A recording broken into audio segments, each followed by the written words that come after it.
Hi, listeners. This is the 80,000 Hours podcast, where we have unusually in-depth conversations about the world's most pressing problems and what you can do to solve them. I'm Rob Wiblin, head of research at 80,000 Hours. When we ran our 80,000 Hours user survey last year, the most requested topic for new podcast episodes was exploring new problem areas. In that spirit, today's interview with Nina Schick is on the apparently growing issue of misinformation and disinformation, including the rise of so-called deepfakes, that is, fake videos that can't be distinguished from the real thing. Kieran and I independently loved her podcast with Sam Harris last year and thought that she would be the perfect person to talk to as a follow-up to our interview with Tristan Harris last year. Nina thinks this problem might be as important as climate change, say, because as she says, everything exists within this information ecosystem. It encompasses everything. We haven't done enough research to properly weigh in on that ourselves, but I did present Nina with some early objections, such as, say, won't people quickly learn that audio and video can be faked and so we'll only take them seriously if they come from a trusted source? And if it's such a big problem, why haven't we had, really big deepfake scandals already? And interestingly, could the ability to deny that you've said anything controversial actually lead to more privacy in a way? We also talk about a bunch of other topics, including the history of disinformation and groups who sow disinformation professionally, how deepfake pornography is used to attack and silence female activists, and the coolest positive uses of this new technology. All right, without further ado, here is Nina Schick. Today, I'm speaking with Nina Schick. Nina is an author and consultant on how emerging technologies are affecting politics and international relations.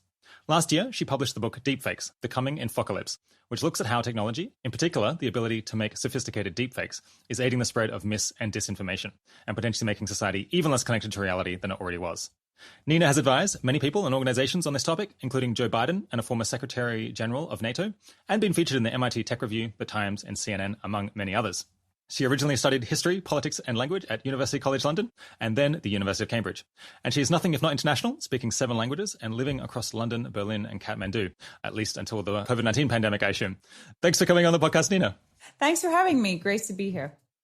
I hope we'll get to talk about what effect we should expect new technologies to have on society's weak connection to reality and what could be done to make our information ecosystem just a little bit less of a madhouse. But first, what are you working on at the moment, and why do you think it's really important? I am working on researching the synthetic future because my kind of foray into this started with deepfakes and disinformation.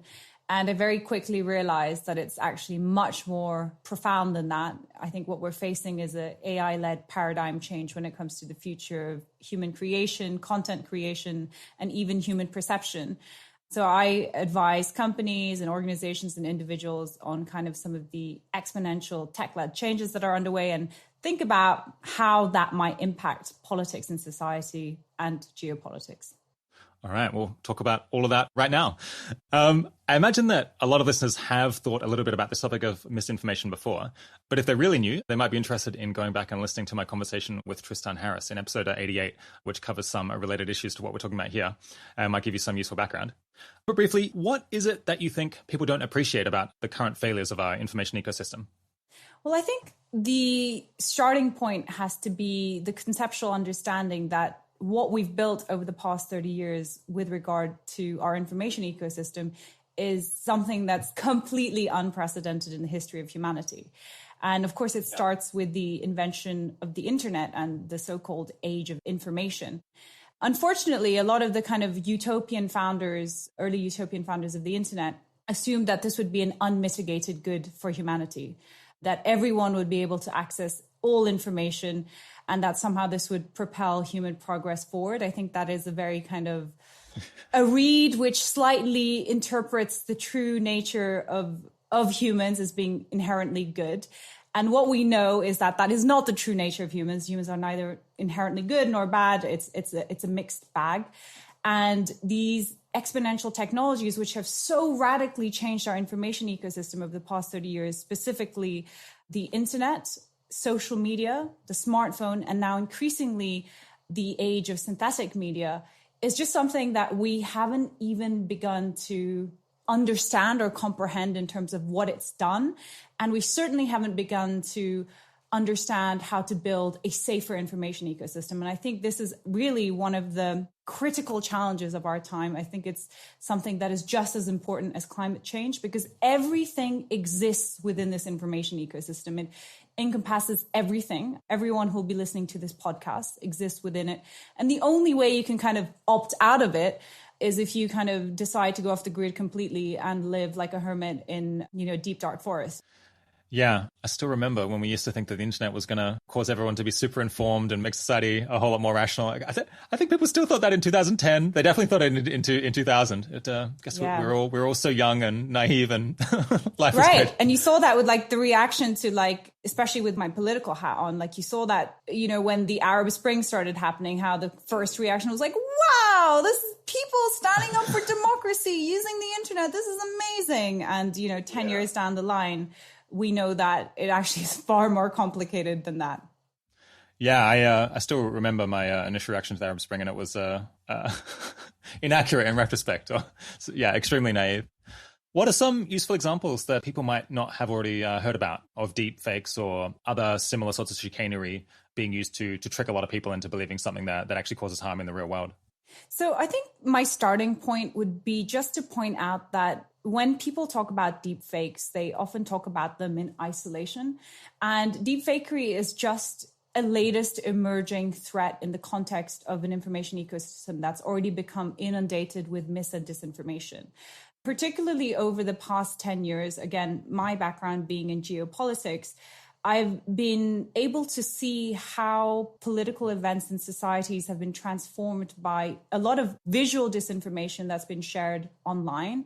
I saw it in the context of the Russian invasion of eastern Ukraine and annexation of Crimea, in the context of Brexit, in the context of how in some countries like Myanmar, which was pretty much shut off from this information ecosystem until the junta decided to open up almost overnight in 2014, Facebook was used as a platform where a lot of cheap fakes, so this kind of the forebear to deepfakes, manipulated imagery, which has nothing to do with AI, right? Something taken out of context, miscontextualized, clipped, was even used to incite things like genocide. So the first thing to say about deepfakes is that it just is the latest evolving threat in a spectrum of disinformation, which has increasingly come to include visual media. And that's no surprise because in this ecosystem, we increasingly interact with digital and visual media. Again, that's no surprise because it's the most compelling way to communicate. We as humans have a cognitive bias known as processing fluency, so that when we see something that looks or sounds right, we believe it to be true. So a lot of visual disinformation can, in some cases, be even more compelling than the written word. So I'm sure we'll get into specific case studies of deep fakery that exists right now. But to answer this question, I would just say, rather than talking about an example of a deep fake that exists in isolation, I would say it's the continuation of this trend. Yeah. I guess possibly we should back up and just explain to people who haven't been keeping up what is possible with deepfakes and I guess other manipulation of video and audio. As far as I understand it, basically, if you have a lot of samples of someone's voice, like I guess people have with us in our various interviews, you can get people to, like any voice, to say basically anything that you want. And at least humans can't tell the difference. Sometimes the machine learning techniques can tell that they're fake. But to humans, it's pretty indistinguishable. And I guess with video, if you have a lot of video of someone's face and then you want to like put their face onto someone else's face in a video, you can basically do that. It looks like pretty seamless. It only requires a normal computer that most people have. So it's a pretty accessible technology. And again, maybe with like sophisticated forensics, you could figure out that it's fake, or if someone did it badly, you could figure it out. But anyone can create like a reasonably convincing fake video of people doing things. Is that about right? So a deepfake is essentially a piece of media, a piece of synthetic media, that's to say a piece of fake media that's either manipulated by AI or increasingly, as the technology improves, entirely generated by AI. And the first thing to say is that the ability of AI to do this is nascent. And a huge breakthrough came only in 2014 when somebody called Ian Goodfellow, who's now actually one of the lead AI scientists at Apple, basically when he was a graduate student, published a paper on this challenge of how to actually get a machine learning system to create content that didn't exist before. Was a really difficult one. Thanks to the kind of revolution in deep learning over the past decade, AI was very good at categorizing things. That's why we can get things like autonomous cars, but actually getting it to create something new was a difficult challenge. And what Goodfellow did was that he decided he could pit two machine learning systems or two neural networks against each other in an adversarial game. And he found that actually once you did that, it could actually generate content which was a huge breakthrough in the sense that we hadn't been able to see a machine learning system do this before. So it's only in 2014 that this first paper was emerging at the cutting edge of artificial intelligence. And a few years down the line in 2017, that's when, as this field was developing, we started to see the emergence of the first deepfakes online. I'm sure we'll get into that in the form of non-consensual pornography. But again, the first thing to point out is the unbelievable ability of AI to actually manipulate and generate entirely synthetic media is new. We're at the very, very beginning of this journey. And this can come in many different forms, right? It can come in audio format, it can come in video format, it can come as an image, it can even come as synthetic text. And one of the unique things about synthetic media, which is very relevant to our conversation today, is its ability to recreate humans. And this is now manifesting in two ways. One, AI is starting to be used to create entirely synthetic people. You already see that with thispersondoesnotexist.com, for example, where you go to that website, you click the page, and you see AI generating autonomously an image of a person who does not exist, who to you or I looks absolutely real, photorealistic. We would not be able to tell that that's a person that doesn't exist. And increasingly, AI will be able to do that also in audiovisual format, so voice synthesis, video synthesis. And the second way this is manifesting is, again, going back to this unique ability of AI to create humans synthetically, is that it is being used to clone or hijack people's biometrics. So you can create fake media of people, real people who do exist.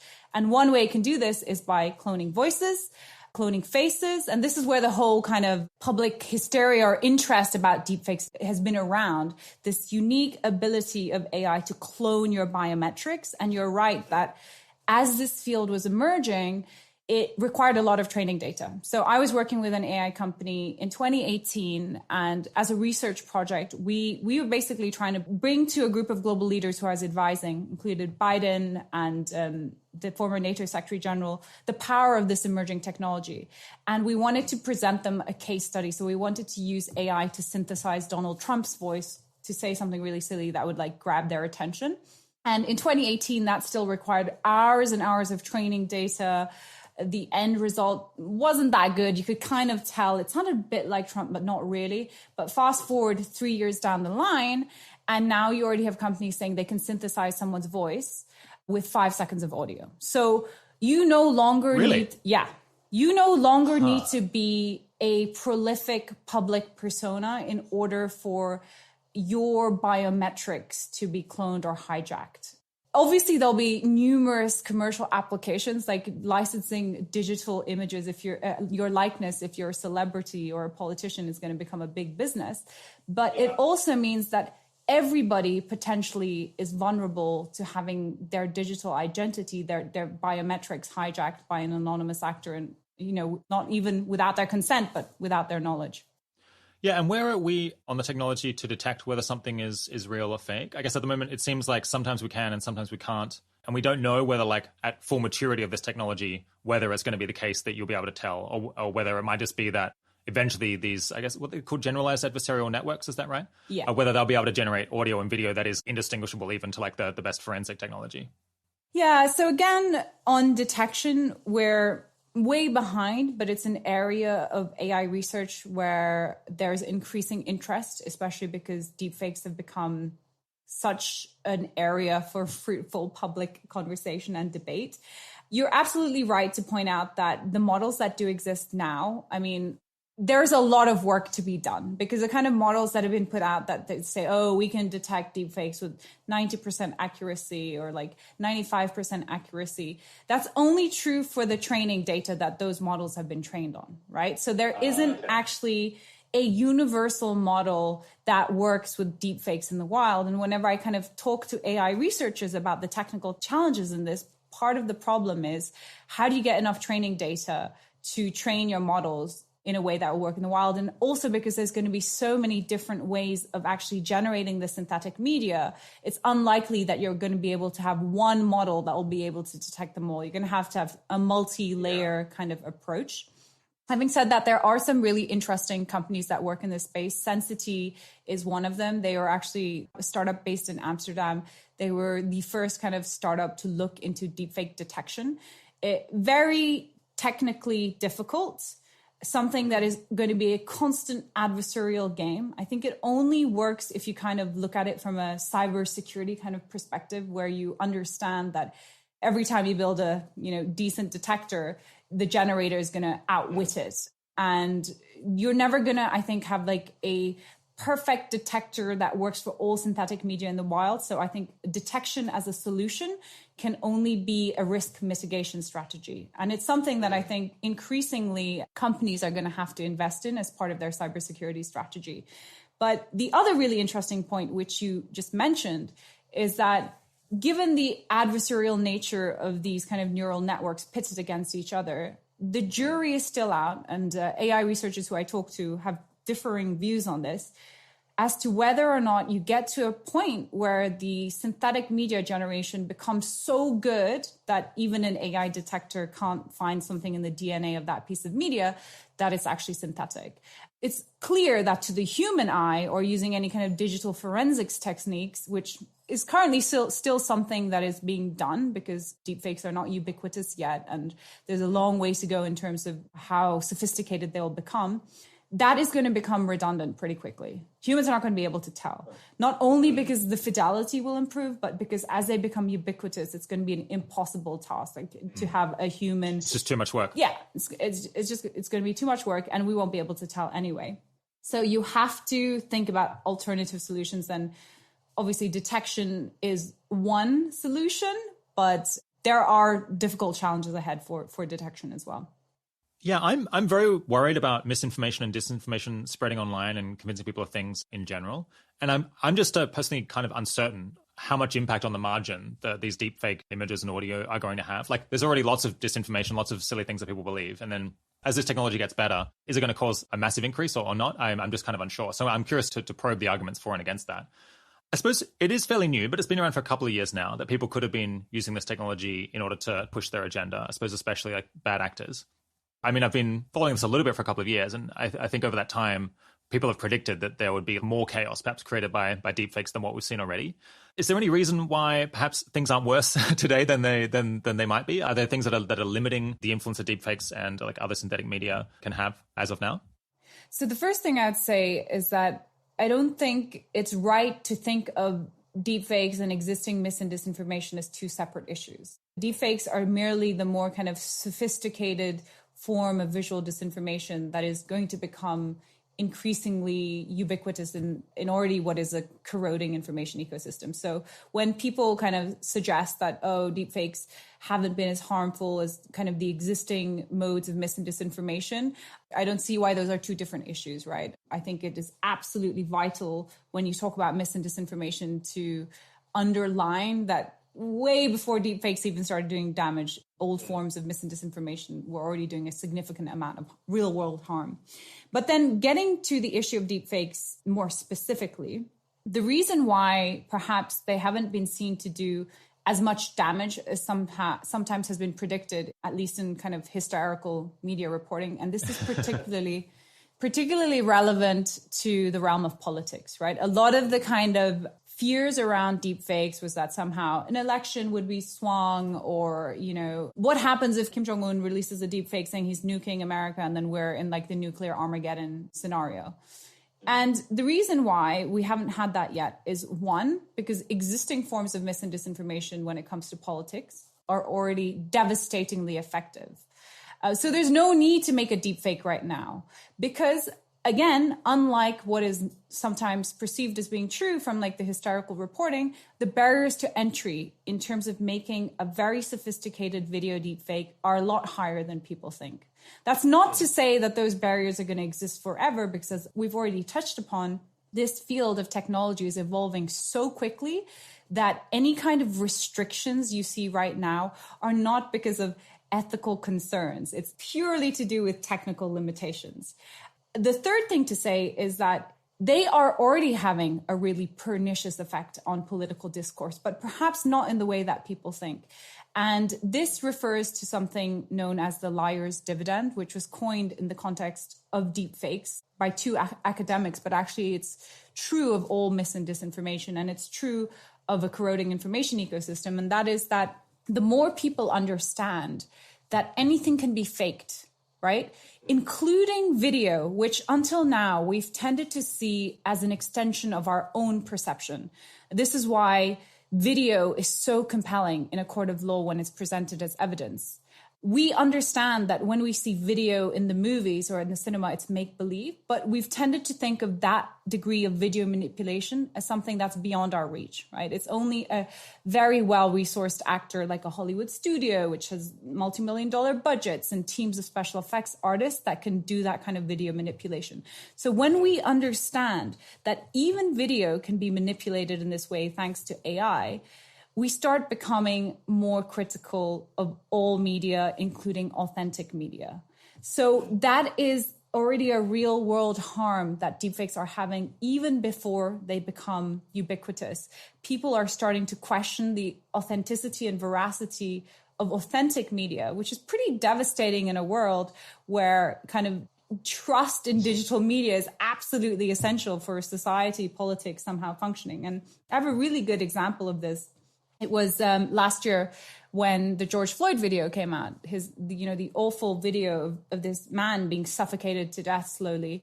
That was so visceral, so brutal, so powerful that it united millions of people together in protest, not only in the United States, but across the entire world. And at the time, I just submitted the manuscript for my book. And I was thinking to myself, it's not going to be long before a video like that is even going to be questioned as to whether or not it's actually authentic or it really happened or if it's true. And even I was surprised at how quickly that happened. And it came from a really unlikely person. Her name is Dr. Winnie Hartstrong. She was a Republican candidate standing for the House of Representatives. She has a PhD and she's an African-American woman.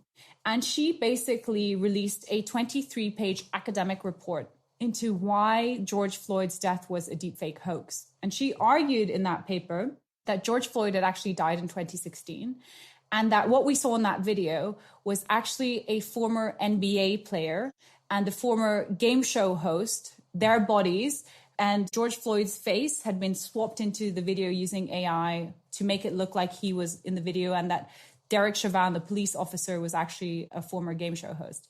Now, she went and did pretty public campaign about why this was a deepfake host. She was invited on people's podcasts. She wrote the paper. There was a website. But in 2020, her impact was still limited, right? I only came across it because I was a deepfake researcher and I was looking for something like this.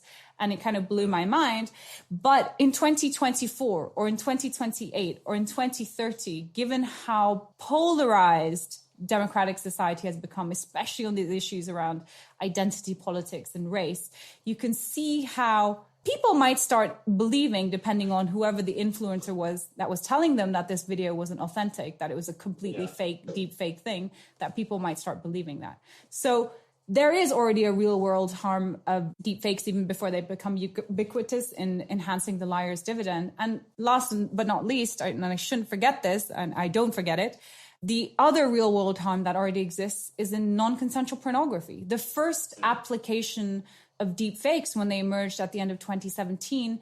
So they emerged on Reddit. This anonymous Redditor calling himself Deepfakes, portmanteau of deep learning and fakes, kind of figured out how to use some of the open source tools that were emerging out of the AI research community to make his own fake porn videos where he face swapped celebrities' faces onto the bodies of real porn stars in films.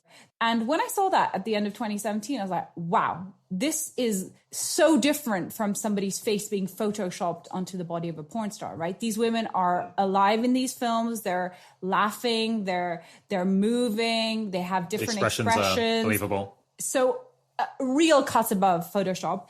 And since then, since the end of 2017, there's an entire deepfake porn ecosystem online. And of course, it's not only female celebrities who are targeted.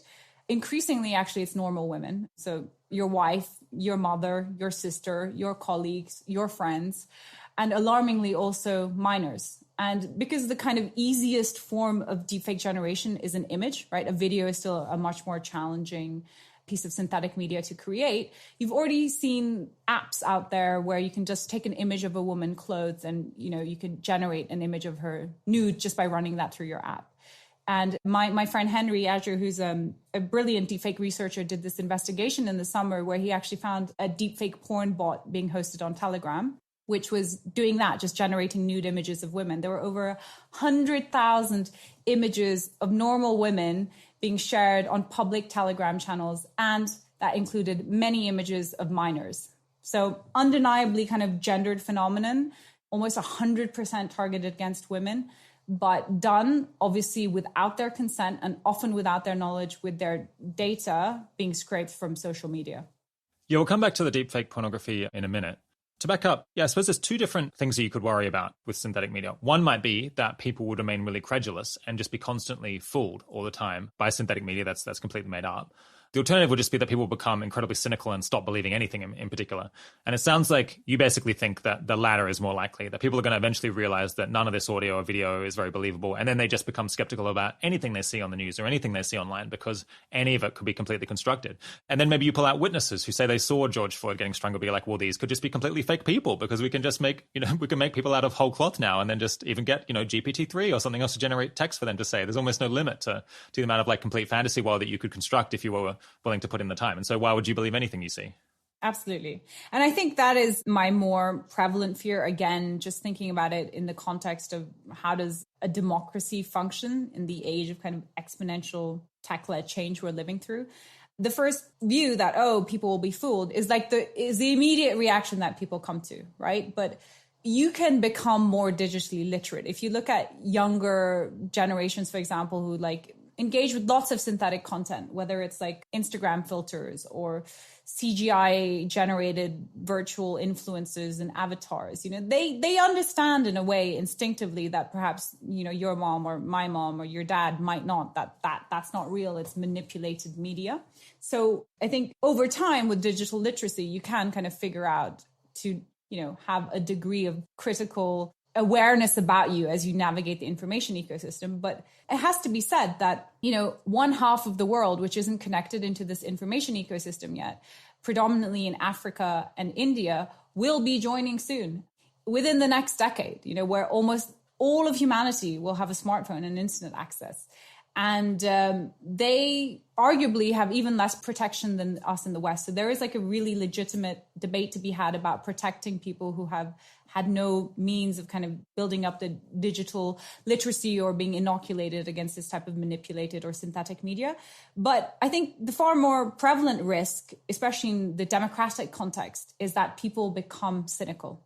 And that is an existential risk to a liberal democracy, because if you can't agree any set of objective facts or norms to start your debate on, how on earth do you even run a society? And that's something, again, the liar's dividend, the corrosion of trust in all authentic media, increasing polarization is something that I think is a potential existential threat, at least to democracies.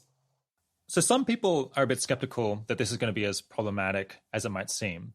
There's a couple of different lines of argument. So one would be, we only really developed audio and video recording in the 20th century, or it only scaled up to the point where, a significant fraction of even important events were being videotaped or recorded in audio.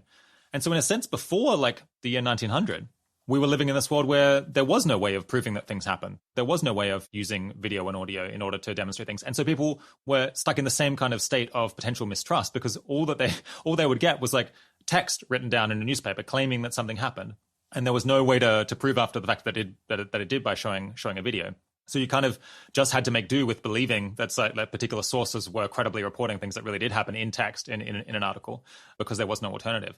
And so maybe we've been in this funny twilight zone period for the last century where we figured out how to record audio and video, but we hadn't yet learned to synthesize them. And now we're going back kind of to where we were before 1900, before we had videotapes or before we had photography, where you just have to have good sourcing, basically. You have to have people who you believe, who can claim, I saw this thing happen myself. So, okay, I see the parallel you're drawing there, but I don't know if it's necessarily a good thing to be like, well, let's go back to the kind of pre-Enlightenment age of, people just believed whatever they wanted to believe, because this is what you're saying, right? Like, it will become similar to kind of the Dark Ages, where you just believed what was told to you, and in this case, by a lack of information. So your sources of information were very limited. The same effect can be had in an age of information abundance. It's actually called censorship through noise, where you're inundated with information and there is no distinction between whether it's good information or bad information. Then similarly to like somebody living in the 1600s, you're probably going to believe what your instincts tell you is true, right? The fact that audio and video emerged in the 19th and 20th century as a irrefutable way of documenting evidence and was accepted as that was not necessarily a bad thing. Now, that's not to say that before deepfakes came about, there wasn't visual manipulation in film and audio. I mean, that has a very, very long history going all the way back to, the birth of modern photography. One of the brilliant early examples is a photograph of Abraham Lincoln, who actually, although he was lionized as after his death as this iconic president, during his lifetime, he was beset by rumors of ugliness. So after he was assassinated, a portrait painter needed to find photographs of him looking heroic, and he couldn't find any. So what he did was take an engraving of a Southern politician, John C. Calhoun, who ironically was a bitter rival of Lincoln's during his lifetime because they were opposed on the abolition of slavery. Super pro-slavery, right? Yeah, exactly. And he took a photograph of Lincoln's head and superimposed it onto Calhoun's body, because Calhoun was a kind of politician, he had the gravitas, he had the posture that this portrait painter was looking for. And that was only discovered to be a manipulation, I think, in the 1980s. So 100 years after the fact. The thing that's different now is accessibility, scale, fidelity, and what type of media we're talking about. We're not talking about editing images with Photoshop. It's far more sophisticated than that. Before, we weren't able to say, okay, we're going to take AI and take 5 seconds of your voice, and now I can clone your voice. So it's not, for me, comparable at all to kind of what has been possible in the past. But I also absolutely agree that if you look at the history of kind of visual or media manipulation, it's been something that's been around since the birth of kind of modern media. So again, to me, that just is more of a interesting point about the nature of humanity, right? Technology is just going to be an amplifier of human intention, this human innate desire. It's always going to exist to deceive, to manipulate, and the visual medium is a very powerful way of doing that. Yeah, I guess that's a reasonable response, that potentially this will take us back to the past, but then the past is pretty bad in a lot of ways. That there was, I'm sure there was lots of misinformation, and the fact that you couldn't prove that people did or said anything in 1800 was presumably abused by lots of people. Yeah, this raises a general question where it doesn't seem like we have a great metric of how bad is misinformation or how misinformed are typical people over time. So are people more misinformed now than they were 10 years ago or 50 years ago or 100 years ago or 200 years ago? It's a slight shame perhaps that we don't have a way of tracking that, because it means that people can say that things are worse or better than they used to be. And it's just, it seems very hard to prove it one way or the other. Yeah, it's really difficult to answer that, because again, there is how do you measure that, right? So I think the more important point is, again, just going back to the starting point, which is this is a paradigm change in our information ecosystem. So whilst I can't say, because how do you track throughout history if people are more informed, less informed, what we do know is true is that we haven't faced such an abundance of bad information in all these sophisticated forms that can proliferate so easily. Again, going back to like a historical example, disinformation and manipulation of the visual record is something as old as humanity itself. But, it would require a lot of effort, and specifically going back to visual media, Joseph Stalin was a keen proponent of visual disinformation, because again, we as humans, we have a cognitive bias. When we see something and we think it looks right, we want to believe it to be true. Yeah, how strong is that effect? Because I think this might be a crux for some people. It seems like you place a lot of weight on the idea that visual and audio evidence is going to be much more intuitively compelling to people than lies in text would be. And I'm wondering, like, is it twice as compelling or 3 times as compelling? What's the measure? I think it's not that text cannot be compelling. It can be compelling, but there have been certain studies to show that, for example, this was a good example. If you say macadamia nuts are related to coconuts, researchers did this, and you just write it, people are just willing to kind of look at that and be like, huh, okay. But if you put a picture of macadamia nuts and coconuts next to that text, then they're more likely to believe it. So I'm sure there's a whole body of research to look specifically into the visual information angle versus like how compelling or convincing text can be. And I'm not at all saying that text cannot be compelling or convincing. And again, when it comes to synthetic text generation, if you look at what GPT-3 is capable of right now, I can see it being an extremely powerful tool of persuasion and coercion or manipulation, because at scale, you could kind of create human conversations or interactions in a way that like is mind blown. There's a great paper you should read by the Middlesbrough Institute of Terrorism, where they kind of tested GPT-3's capabilities to radicalize people online. And it makes for a very scary reading. But again, going back to the visual side here, the reason why I focus on this, and this is by no means saying that synthetic text and text should be discounted, is because the most important medium of human communication right now is audiovisual media. People read less, people interact with text less. The majority of the world who's going to join the information ecosystem in the next kind of 10 years are going to be, well, their literacy levels might be lower than some in Western countries. And it's already 2/3 of humanity, that's 67% of people, who go to video as their first source of information. You know this, like from the attention economy we've built over the past 30 years. Is it easier for you to scroll through your phone on Instagram or Twitter and get information that way? Or is it easier for you to sit down and read a textbook? So it's not to say that text cannot be compelling or a written lie cannot be compelling. And I'm sure, again, there's a whole area of study to be done into AI generated synthetic text and how that could be used as a way to convince people. But I think to say that somehow visual media is not the most important medium of communication when video seems to be becoming the first source of information for most people in the world, I think is probably intellectually dishonest. Yeah, I think I might be a bit unusual in this because I guess I probably spend more time. Well, I just like don't watch that many videos in the scheme of things. Or I think compared to other people, I'm like more heavy on audio and to some extent text. But I guess, yeah, from the like engagement hours that I've seen, it does seem like video is taking over people's online consumption. And it's one reason we've been thinking about sticking the podcast more on YouTube and try to take videos of the interviews, is that we think it will get more engagement than audio alone. I wonder what we can learn about where this will go by looking at ways you can create synthetic media that have been around for quite a long time. So for a long time, people have been able to, say, take a fake quote from someone and stick it next to a photo of that person and then spread that as a meme. Now, obviously, you could never like Photoshop someone's face next to a quote and export it as a JPEG and then submit that to a court or get a journalist to believe that they said it. And indeed, I guess most people, if they stop and think about it, they'll realize that it's not really any evidence at all that the person said that thing, because anyone could make that effortlessly. They know it. They could do it themselves.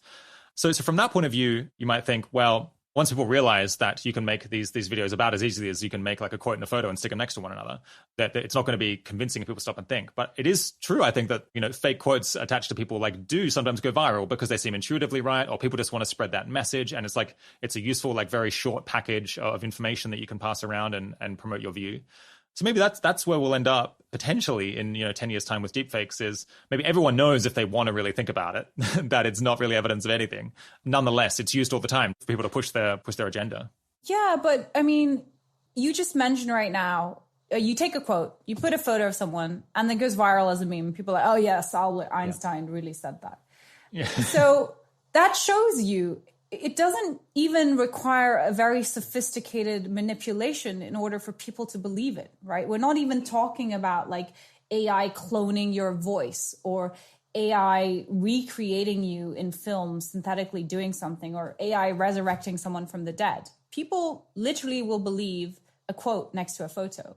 So when it comes to deepfakery, I mean, I think there are going to be people, like there always have been, who won't fall for it because they're like, okay, well, this obviously isn't true. And what was the context of this video? And, critical without being cynical. But on the other side, there are going to be many people who do.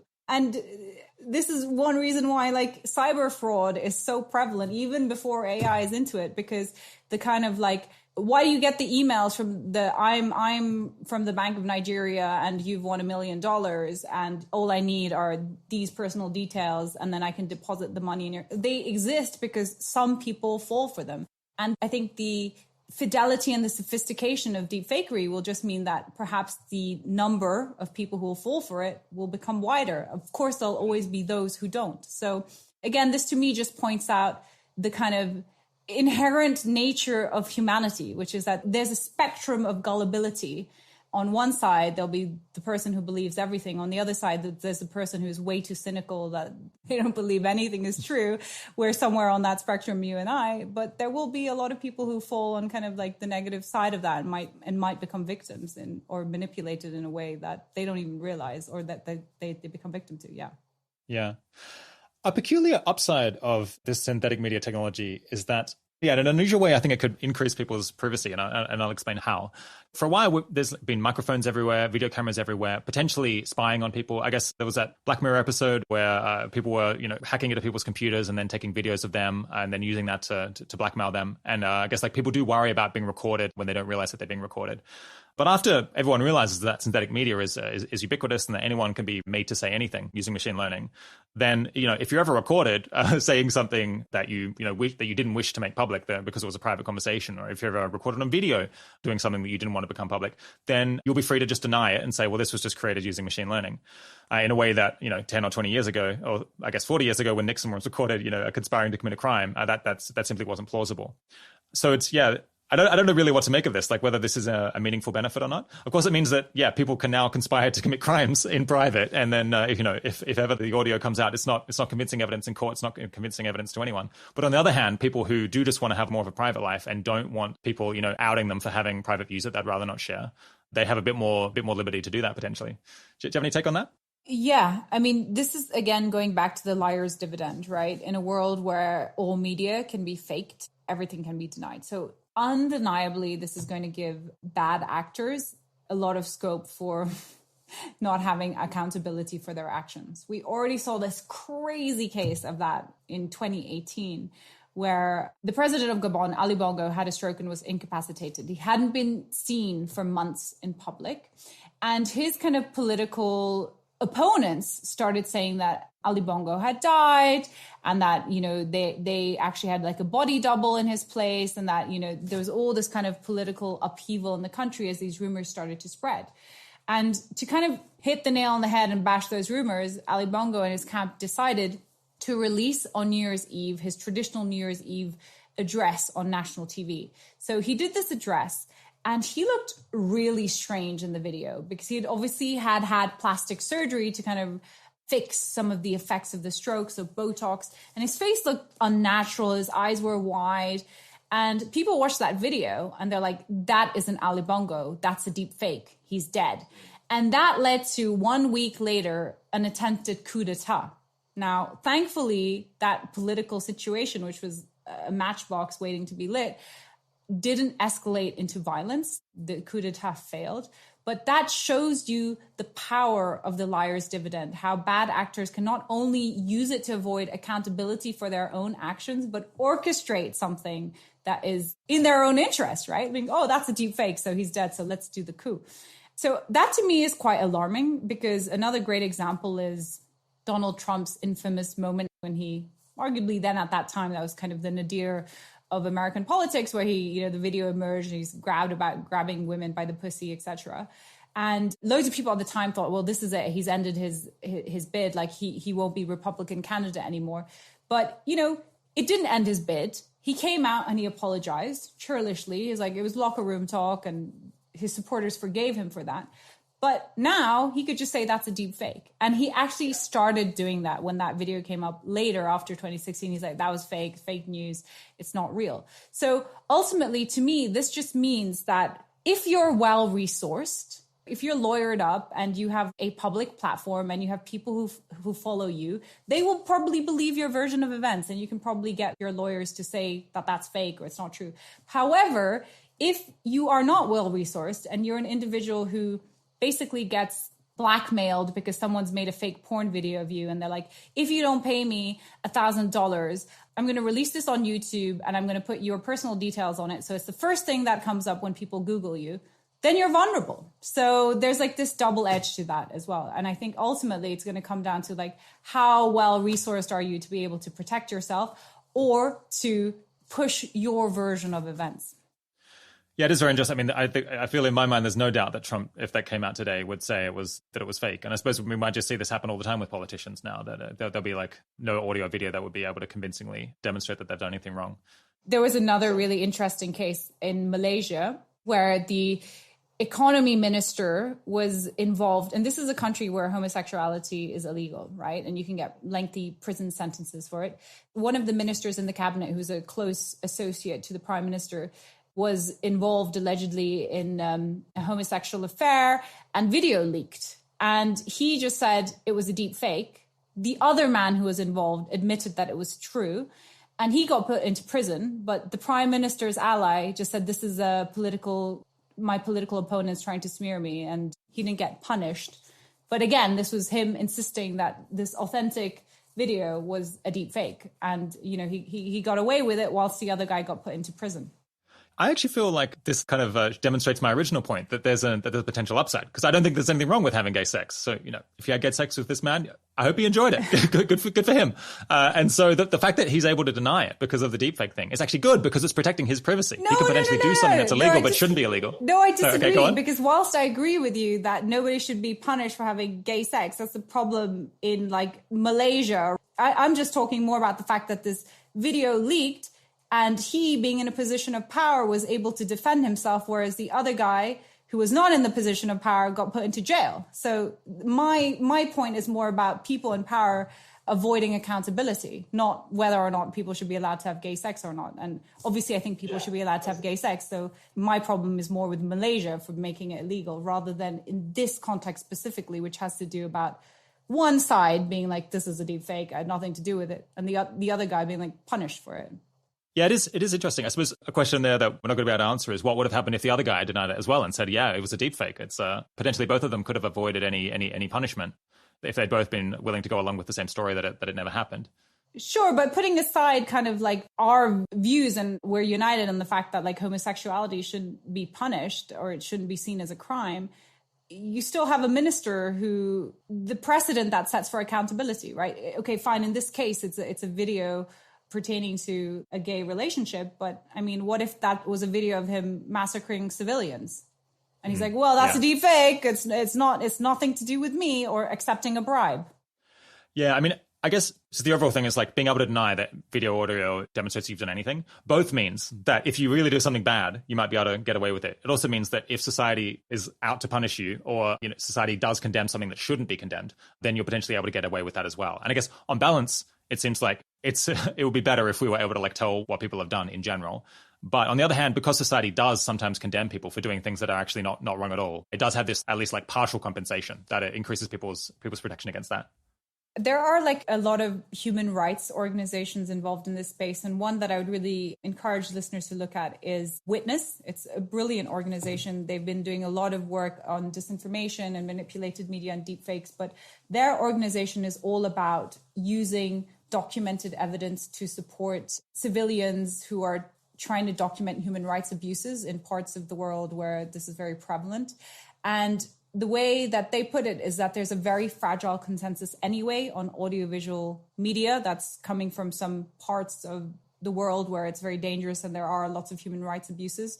So I think their overall take is that the prevalence of manipulated media and deep fakes will further put human rights activists and civilians in danger rather than the other way around, because ultimately it's not that people will be able to get away with indiscretions that we think shouldn't be indiscretions. It's more that people in power will be able to twist the narrative in a way that suits them. So I think the deciding factor here is not whether or not you committed something that abides by a moral code we don't agree with, but whether or not you have the power to avoid accountability for your actions.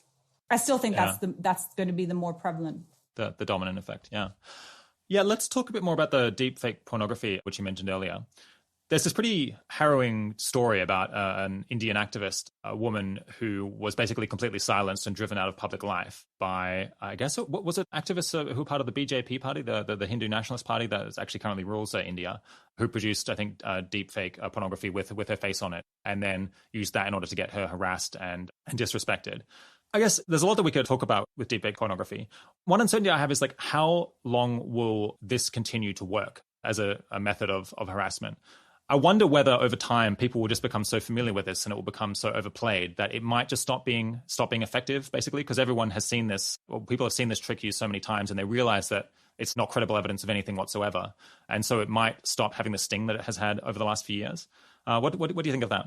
I think that's a very optimistic outlook, because women who've been targeted like this, even before deepfakes were around, right? Because the same kind of fake pornography was created many, many years ago, definitely as long as Photoshop's been around.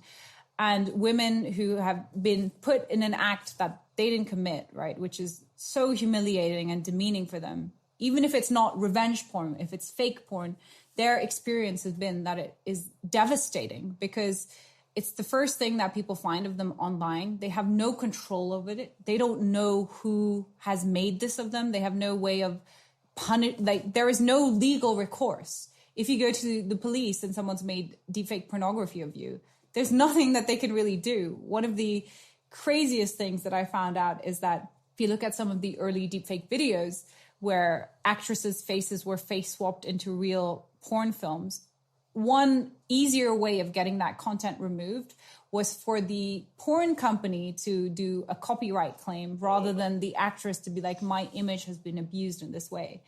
And again, that might get that content removed from one website. But what about the hundreds of other websites or thousands of other websites? And what about the content that's in different jurisdictions? What about if you know who's done it, but because they live in a different country, there's nothing you can do to, they get away with it. So for the first point I'd make is that it's deeply damaging, even though it's not something you've actually done. And that's been kind of the unanimous consensus amongst women who've been targeted in this way. The second thing I'd say is that if, again, you are well-resourced, like a Hollywood actress or a politician as wife or a high-powered executive, you probably have resources in place in terms of lawyers sending out cease and desist letters, your PR team that can come out and basically defend you publicly and say this is all fake. You have a chance to get out your side of the narrative. But for a lot of normal women who don't have the access to these resources, it's hugely embarrassing. It is something, if it comes up on a Google search, it's the first thing that people see. It might deny them opportunities for employment. It might deny them relationship opportunities. It often makes them feeling trapped and unsafe to the extent where they're not willing to leave their house because they don't know who's targeting them in this way and why. And another really harmful thing is how you've started seeing this being used against minors. So if you tell a teenage girl where already this kind of malicious content being spread around in high schools, for example, of girls being, filmed doing real sex acts and then that being shared has been devastating to lots of female teenagers. Now, imagine you can get fake pornographic content of them and that's being shared around their peer group. If you're like, oh, don't worry about it because it's not real and everybody knows that that's deepfake porn, I don't think that's going to be their experience. So I don't think the sting of deepfake pornography is unfortunately going to cease in terms of how effective it is. And that seems to certainly be the consensus amongst women who've been targeted in this way. Seems like we're in very bad trouble then, because I guess, you have this quote from Scarlett Johansson, who's been targeted a lot with this kind of deepfake pornography, and she's extremely upset about it. But she's basically concluded that trying to stop it is like trying to hold back the sea with a bucket. And it sounds like she's kind of stopped trying. Because it is so hard to stop, we presumably will just see an awful lot of it. And if people don't get bored of it and it continues to cause a lot of damage to people, then, well, I guess as I was saying, it's going to be terrible. I wonder whether is there any way that society can adapt to this? I mean, I suppose like one extreme adaptation would be people thinking that it's not bad to be to be in pornography or to be in a sex tape. But I suppose that's a complete fantasy that we're going to reach that point anytime in the next few centuries. That is a fantasy because the taboo and the stigma that's associated with this is so ingrained in so many cultures, maybe less so in the West. But even then, you hear Western women who are targeted either in revenge porn or fake porn or deepfake porn. This is a spectrum of different types of ways. Like, I guess you could call it image-based abuse, whether consensual or non-consensually, whether it actually happened authentic or non-authentically. Going back to the Rana Ayub case, I mean, she is an Indian investigative journalist, right? I grew up in South Asia. I'm a half Nepalese. And she talked about when this fake pornography of her was circulated, and this was done for a political motivation because she was very critical of the ruling Hindu Nationalist Party. She was somebody who was quite used to being attacked publicly, and she was, kind of soldiered on and built a thick shell. But when she was targeted specifically by the porn, and whoever made the porn also released her private telephone number, they doxed her. And then she was inundated with messages asking for her rates for sex, threatening her life, threatening to be killed. And what she said was that was so different from any other kind of harassment she had experienced before. She went to the police station to show police officers this content of her that was circulating. And the humiliation when they were like watching it, sniggering and kind of asking her, are you sure this isn't you, was, almost unbearable. So I think the kind of cultural, societal kind of taboo around pornography is not something that we can overcome in a day and be like, oh, well, don't worry, because it's just deepfake porn anyway. So get over it. It doesn't really impact you. And the only way I think we can really start dealing with it is, again, specifically when it comes to deepfake porn, is just understanding that a lot of our kind of methods for recourse, including our whole judicial system, isn't fit for purpose in this sense. Because you can go to the police and they're like, well, we don't know who made it. And what do we do if they're on the other side of the world? Is it actually a crime? Is there anywhere that this falls into the criminal code, or can you sue people for a tort or something like that? There is no national legislation in any country in the world that criminalizes deepfake pornography. There are some state legislative efforts in the United States, and here in the UK, there is some discussion about this in the context of revenge porn and whether revenge porn should be broadened out to have applied to deepfake porn as well.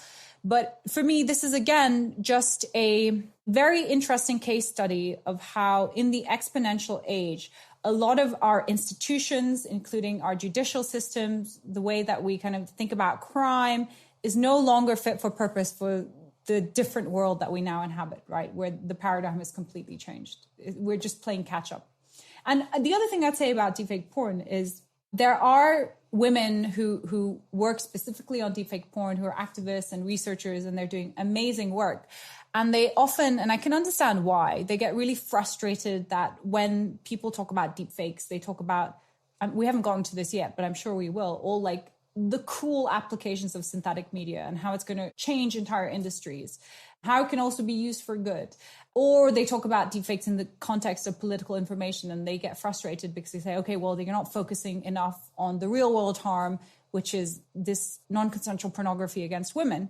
But I would say that, again, this is a spectrum and they're all interconnected. Just talking about political disinformation or synthetic media in its various commercial applications, that doesn't mean that you're not talking about how it's weaponized against women. And what's more, this case study of non-consensual porn against women, for me, is a sign of things to come, which is that it's going to become an emerging civil liberties issue. If somebody can take your likeness, if somebody can hijack your biometrics and put you in content without your knowledge or consent, it's going to go way further than porn. It's just that porn is pioneering, just like with the story of the internet, where it first was basically people like, oh, what's the internet? It's where weirdos go and share porn. That's never going to take off. Again, in this case, porn is pioneering, and it tells you, I think there are lessons to be learned in terms of data privacy and civil liberties. Yeah, I hope to come back to law reform options to try to, I guess, minimize the damage of deepfake pornography and I guess other synthetic media where people's identity is appropriated later on. Let's talk a little bit about Russia. It seems like one reason that all of this hasn't caused more chaos than it has already is that there just aren't that many well-resourced, coordinated, thoughtful actors in the world whose goal is to cause chaos and cause harm. Like most people, they have their jobs, they have their families, they have things to do, and maybe they troll people online occasionally, but they're not, it's not their day job to go out and mess with people. But I guess Russia is like, or the, Information Research Bureau, the KGB successor, they're kind of one of the main groups that does have a lot of money and basically is just out there in order to damage the United States society as much as possible. Are we likely to see other groups that are equivalently skilled and resourced appear over time? Like, will China become the new Russia and be interested in sowing chaos in the same way? Or are there ways that, private or like criminal organizations might get into this because there's some way of making money? Like, how many people might end up working professionally on sowing disinformation? I think the broader point is that modern technology has made disinformation more accessible to a wider range of actors. So whereas perhaps in the 20th century, during the Cold War, an orchestrated, sophisticated disinformation campaign like the ones that the Russians ran, for example, in the 1980s, where they perpetrated the myth that HIV/AIDS was created by the CIA to kill African American people, which, by the way, was a very effective way to manipulate existing tensions within US society around race relations. It required a lot of time. It required a lot of careful planning. It required a lot of careful coordination. However, now when you look at the information ecosystem, a lot more actors are in the game. You don't have to be a state actor to make a piece of disinformation that can go viral and cause real world harm, right? I already mentioned, I think, how Myanmar is a very good example of a country that was basically shut off from this ecosystem. And then in 2014, when the military junta decided to loosen up restrictions and they got the internet overnight, Facebook became synonymous with the internet there. And lots of local groups, monks, ultra-nationalist monks started spreading a lot of disinformation on Facebook about the Muslim minority Rohingya group. And there'd always been traditionally had been this communal tension between the majority Buddhist and the minority Muslim Rohingyas. But a lot of that disinformation that was spread by, not a state actor, but by individuals and groups on Facebook helped to lead to the kind of genocide of the Rohingya starting in 2017. So it's not only state actors that have the ability now to orchestrate and disseminate disinformation campaigns. Groups do and individuals do as well. And this has been the democratizing power of technology. But going specifically back to your question about other state actors, there's no doubt that traditionally, when it comes to state-sponsored disinformation or influence operations, Russia has been the most sophisticated. And this goes all the way back to their long history. I mean, the word disinformation comes from the Russian disinformatia, the kind of KGB black ops. It was a terrific way for them to punch above their geopolitical weight, right? Disinformation operations. There was a study by Princeton, I think it's from 2019, which found that it kind of tried to assess state-led disinformation campaigns. And it found that Russia was still responsible for over 70% of kind of the state-led disinformation campaigns globally. However, that balance is undoubtedly shifting.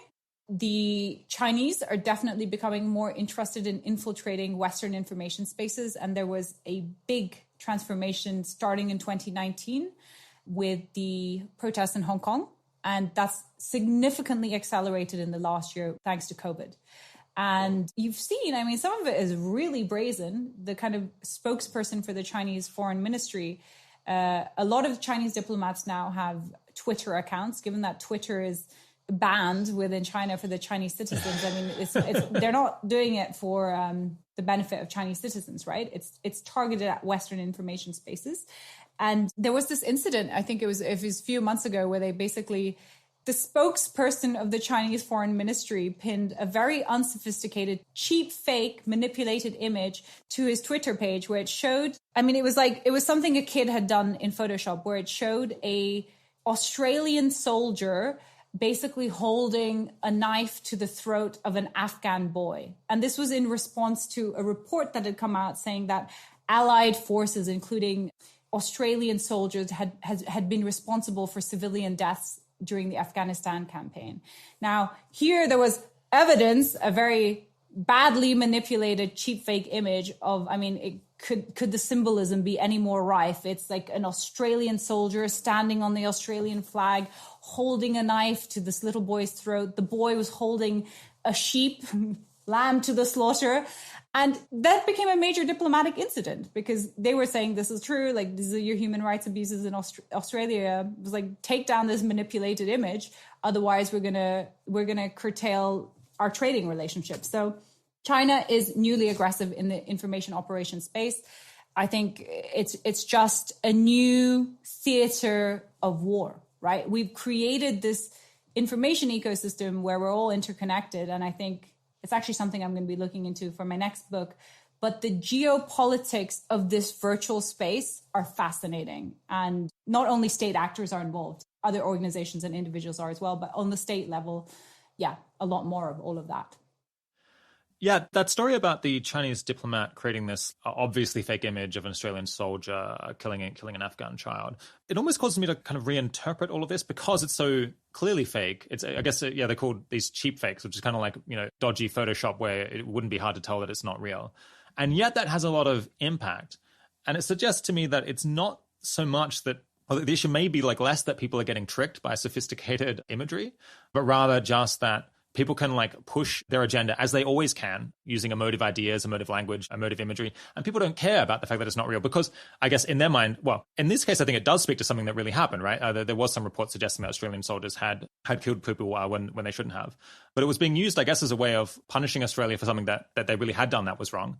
But I guess, I mean, I almost wonder, like, is it almost even that wrong? Because in as much as Australia was in the wrong to begin with, and then they're using this imagery in order to like highlight that fact and make it more emotive. That almost seems within the bounds of reasonable discourse, or at least the way people often talk to one another. Maybe not if they're like pretending that it's a real image, but I don't even know whether that really was what they were doing. No, they were pretending it was a real image. Oh, they were. Okay. But again, to me, rather than getting drawn into like the ethical considerations about, Western democracies. And there is a problem here, right? Western democracies preaching about human rights and disinformation, etc. And this is how like they certainly see it from Beijing or like Moscow, like, you hypocrites, don't you dare lecture us on our human rights record when you guys have been found, your troops have been found guilty of perpetrating civilian massacres in your military campaigns. But there is a difference, I think, in terms of scale. I mean, what happened in Afghanistan is reprehensible. Any kind of like civilian deaths, and I'm sure many Western countries were involved in that, is still not on the scale of, for instance, what is being done in Xinjiang province against the Uyghurs, right? You can see why to the administration in Beijing, it seems very, very hypocritical, and so they want to point it out. But the broader point I was going to make is that it's really interesting how everything has now just become about information warfare, right? Not only between state actors, but even amongst individuals in society. And you see this in the increasingly polarized political debates around the West. And the problem is, if truth or reality doesn't matter, then the only thing that matters is the pursuit of power. And if the only thing that matters is power, and anything in the pursuit of power is permissible, including sharing manipulated media or spreading disinformation, then I don't know if that's the type of society that I want to live in. But hey, maybe I'm old-fashioned because I still believe in like the Enlightenment values and like facts and stuff like that. Of course, there'll be people who see it differently. And this is actually one of the really interesting things about the information ecosystem that we're building for ourselves, because it might play out differently in different countries depending on the political system. So for instance, going back to deepfakes, it's interesting that China is the only country that has outlawed deepfakes outright. And I think that kind of reactive policymaking is not the way to go, not least because, again, I'm sure we'll talk about it, but not all applications of deepfakery are going to be bad. In fact, there's going to be so many legitimate commercial and even good social good kind of applications. But you are essentially, by passing that legislation, the central government is saying, we are the arbiter of truth. We can tell you if a piece of media is synthetic or not. So if video were to emerge of, say, human rights abuses in Xinjiang province, they can say, well, this is a deep fake, right? So if you have control over your information ecosystem in the unique way that the Chinese government does amongst its own citizenry, where they can kind of control what information they have, this could actually become a brilliant tool of coercion. You have more power to shape the reality amongst your citizenry. And there is like a cultural element at play at here as well, which is that, again, I'm half Nepalese, so I grew up on the borders of Tibet/China. We're always kind of in fear of our big Chinese brother across the border. But it's a far more collective society, right? And if the grand bargain has been, look, we're not going to care so much about human rights stuff and individual rights like they do in the West, as long as we as a society feel like our condition is improving, we're growing richer, my children are in a better position than I was or that our grandparents were, then we're fine with like the government having control over the information ecosystem. It could play out very differently in the West, where actually, because of free speech and freedom of information, everybody has the right to disseminate all kinds of information or disinformation. And you see, rather than society kind of being pushed towards a collective direction because of one single narrative that's kind of accepted as true, you have a complete corrosion of society because no one can accept anything as being true anymore. So it could play out differently in different parts of the world. One ray of hope that comes out in the book is that, as far as we can tell, it seems like Estonia has pretty successfully combated quite aggressive Russian disinformation efforts. I guess Estonia used to be part of the Soviet Union, and Russia kind of use it as a borderline possession, or certainly part of their sphere of influence. And they haven't liked the steps that Estonia has taken to integrate with the West. Yeah, can you talk about how they have managed to, I guess, harden their society against disinformation efforts? And maybe, can other countries learn from this and potentially follow suit and make themselves at less risk than they would be otherwise? Yeah, we have to give like a happy case study of how we can combat this kind of thing. But yeah, the Estonian case study is really interesting, although it is slightly different from a country like the United States or the UK in the sense that it's a small country, it's very homogenous, and they've constantly had this fear of their, the Russian bear on their border, and the experience of living during the Cold War under Soviet influence was enough for them that when they became targeted by aggressive Soviet disinformation campaigns in the early 2000s, that they decided to build society-wide resilience against it. So I think the way that they think about their defenses of society is just like cybersecurity, in the sense that you think about building, a moat around your castle, and then you have the inner walls, and then you have the outer walls, and then you have kind of the ramparts. So you build layers of security so that any malicious actor trying to infiltrate society, there's always deterrence. So this included all kinds of things like digital education, making disinformation studies something that children studied at school, having armies of volunteers who would, I think they were called the Estonian elves or something, who would fight disinformation online. There's an actual government strategy for psychological warfare and disinformation operations. So the Estonian case study is interesting because it shows how a society-wide mobilization can be effective in deterring some of the worst impacts of disinformation. But it's also different because then perhaps in the context of what you'd be facing in the United States, because in the case of Estonia, there's a clear outside aggressor, right? But when you're looking at the United States, even though Russia and China and other state actors like increasingly Saudi Arabia and Iran are aggressors, there is also a problem of homegrown disinformation, right? It's lazy and intellectually dishonest to be like, all of America's problems and the election of Trump was due to Russia. And because some people have insisted on pushing and peddling this very simple narrative, the pushback from the other side has been like, okay, this is delusional. Russia did nothing. So the reality is they did something, they intervened, but they're not responsible for all of the kind of problems in American society. And in large part, those problems are because of homegrown disinformation, but not only even disinformation, because there is a distinction to be made between disinformation and misinformation. Disinformation is when it's done by a bad actor with malicious intent. Misinformation is just bad information that spreads without necessarily any bad intent. Your naive, mother sending you COVID stuff, or like everyone who believes in the QAnon conspiracy theory. They're not bad actors. They don't mean to undermine society. They genuinely believe it's true. So It's really complicated. The Estonian case study is definitely a really good one in terms of how to fight information operations that are launched against you by an aggressive state actor, though. I guess a possible ray of hope here, another one, is that I suppose I expected in the 2020 election that Russia would intervene and perhaps have a similarly devastating or powerful effect that they did in 2016. Because in 2016, it seems like the thing they did that by far was the most influential was the hacking of the DNC emails and gradually leaking them in a kind of manipulative or misleading way.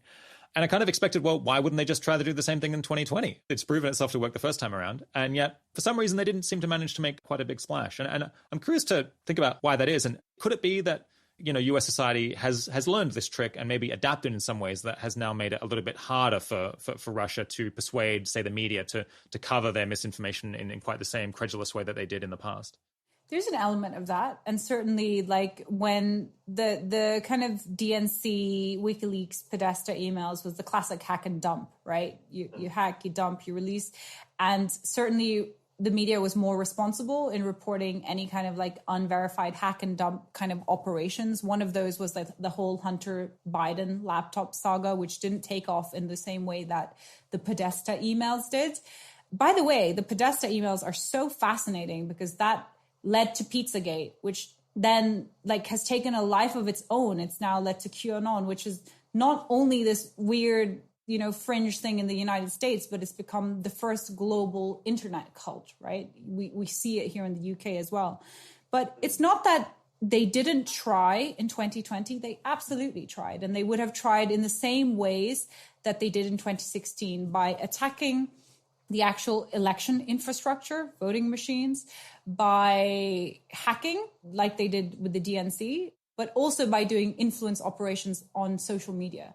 And what happened with their influence operations on social media in 2020 was it was similar to 2016, but it was far more sophisticated. So in 2016, you basically had Russian agents sitting in St. Petersburg at the IRA, the Internet Research Agency, who spent years creating fake communities, pages, personas, posing as authentically American. And they played identity politics. So they would fill these groups up with a distinct pride in their identity, and they would make these groups across the political spectrum. So, Texas secessionist and proud, or gun owners and proud. But on the other side, a lot of focus on the African-American community. And over years, kind of like groom these communities so that real Americans started joining them, and you instill pride in your distinct identity, racial identity, often by sharing memes, like empowering quotes. And then as they got closer and closer to the election, start injecting these communities with often legitimate political grievances. So in 2016, it'd be like, don't go vote because Hillary Clinton doesn't care about Black people. Like, yeah, Donald Trump doesn't either, but neither does Hillary. We cannot quantify how successful those information operations were in terms of actually suppressing the Black vote, or what it did in terms of impacting the result of the election. If at all, it was a significant factor in an election which was basically won by Trump by 70,000 votes. But I think, again, it is really intellectually lazy to say that Trump only won because of the Russians, right? So it completely overlooks all the other issues in American society that led to the election of Trump. I think in 2016, it made such a splash because this was the first time that American democracy had been infiltrated in this way. So it's not that the same thing didn't happen in 2020. My God, the same thing was happening in 2020. And not only that, it wasn't just Russia. Like Saudi Arabia was trying, Iran was trying, China was trying. There were far more influence operations that were led by foreign state actors than in 2016. But the other thing, which actually became the headline, and this is what I was arguing in my book, was that the bigger battle would be the domestic information war, right? And you saw that with the president from as soon as COVID. It was like, oh, well, this election is going to be stolen because of the mail-in voter fraud, right? This was the backup strategy because he was never going to concede. He was never going to go quietly. This was his way of saving face, which was a disinformation campaign seeded a year, from the beginning of the year that the election would be stolen. And that led to real world violence when we saw kind of the storming of the Capitol on January the 6th. absolutely to do with the fact that the president and his closest associates had been spreading a lie that the election had not been free and fair. And the pernicious effect of that is that a lot of people still believe that now. And if a Republican candidate wins the next time around, I'm sure the Democratic voters will believe the same, that somehow the election was stolen from them, like they did in 2016, right? They're like, oh, he didn't legitimately win. It was because of the Russians and et cetera, et cetera. So, yeah, it does seem like the domestic misinformation is substantially more influential. I guess I'm not sure exactly why. Perhaps the volume is just far higher because there's so many more Americans involved in American politics than there are Russians, even if some of them are professionals. To what extent is it now the norm for kind of all political campaigns, including ones that you might previously have thought of as being reputable, to use disinformation? And do you think that we'll see just basically all political parties potentially using synthetic media to push their agenda in future? Or do you think it will remain something that kind of only fringe and like in generally like less trustworthy political groups use? Again, I think all political campaigns, all politicians, all people, they lie, right? This is, again, an inherently human quality. And especially if you're trying to win public office or have a place of like leadership in society. That's not to say that all politicians lie or that every human being lies, but it would be incorrect to say that, misinformation and disinformation only became prevalent in politics recently. It's been there for as long as we can remember. But again, the difference here is that we inhabit a different information ecosystem where there is more of an abundance of mis or disinformation because anybody can make it. It's not just well-resourced actors. It can not just be in written form. It can actually be in visual form. It can actually be made by video. And more importantly, trust is becoming something that is increasingly in short measure. So if you are a politician or you're standing on a public platform and nobody trusts anything you say, and which is in part to do with the fact that there are so many sources of information in this information ecosystem that there are no longer any monolithic authorities, right? 50 years ago, you'd have the state broadcaster, the leading political parties, the leading newspapers, and most people in society would have a more monolithic view based on those arbiters of information. That is no longer the case anymore. You could get your information from anywhere in the world. And I suspect what's going to happen is that rather than placing trust in institutions or political parties, people are going to start placing trust in their influencer of choice. So I think that is definitely going to, have an impact on how political campaigns are run. But the basic idea that somehow misinformation is like not inherent in politics is, it's just not true. Yeah, it's a funny thing that it seems in the US it has for a long time been acceptable just to lie outright, whereas the UK has this very funny political culture where it's acceptable to completely mislead people about the substance of what's going on, as long as what you say is very narrowly technically true. So they spend a lot of time picking particular start and end dates for statistics or gerrymandering the definition of some statistical term in order to create a completely misleading impression about what's going on. The government last year spent all of this time trying to convince people that they were doing far more COVID-19 testing than they actually were by say counting tests when they were sent out rather than when the tests were actually used, but then being very misleading about how they presented it. The fact that there already is so much dishonesty and kind of that people are justified in mistrusting things that lots of authorities say, yeah, it does make me wonder, how much is any of this really different? I suppose I feel like I managed to somehow muddle through, despite the fact that lots of people are trying to mislead me, and to have some reasonable connection to the world and to have some idea of how the UK government is performing, even though they're trying to mislead me constantly. So yeah, it's possible that the future will not look so, I don't know, superficially it will look different because the techniques are different, but the underlying struggle will be very familiar. Yeah, and I think this again goes back to what I was just saying about how there are so many sources of information now that there are no longer monolithic institutions or parties or people in power who can dominate with their narrative. And perhaps in the past, the fact that there weren't so many sources of information and there were monolithic kind of arbiters of narrative or truth, in a way that made society more cohesive.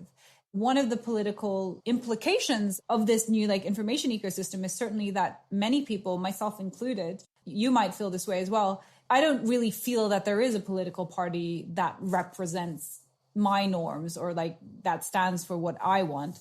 So I think there are just increasingly people who feel disconnected, cynical, and mistrusting. And as I already mentioned previously, that isn't necessarily the way that the information ecosystem is developing in other parts of the world, specifically those where there is an authoritarian regime who has more control, is using the kind of age of information to exert more monolithic control over collective narratives. So it will be interesting to see if this develops differently in Western societies, Western democratic societies, than in other countries around the world. Yeah, let's talk about that. In the book, it comes across like fairly strongly that you think that these new methods of misinformation and synthetic media are likely to empower authoritarian regimes to make it perhaps easier for them to control their populations, maybe make it easier for countries to slip out of being, imperfect democracies into being like partial authoritarian states.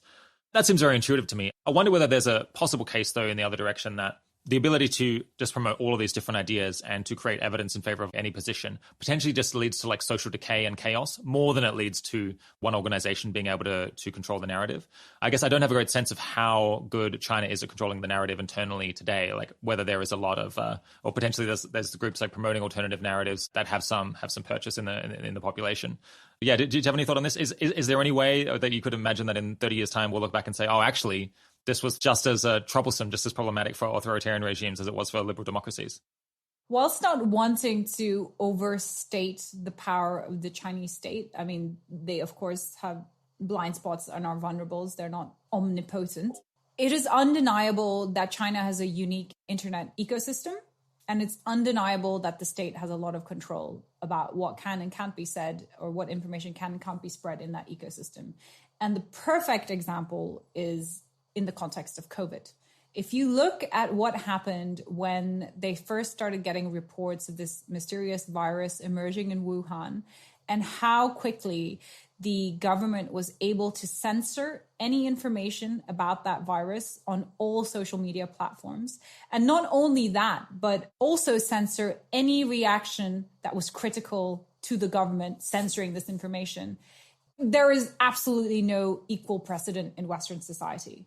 But, when that whistleblower, I forget his name, but he was the whistleblower, the very brave man from the hospital in Wuhan, he became a national hero for kind of later, sadly, he tragically passed away because of COVID.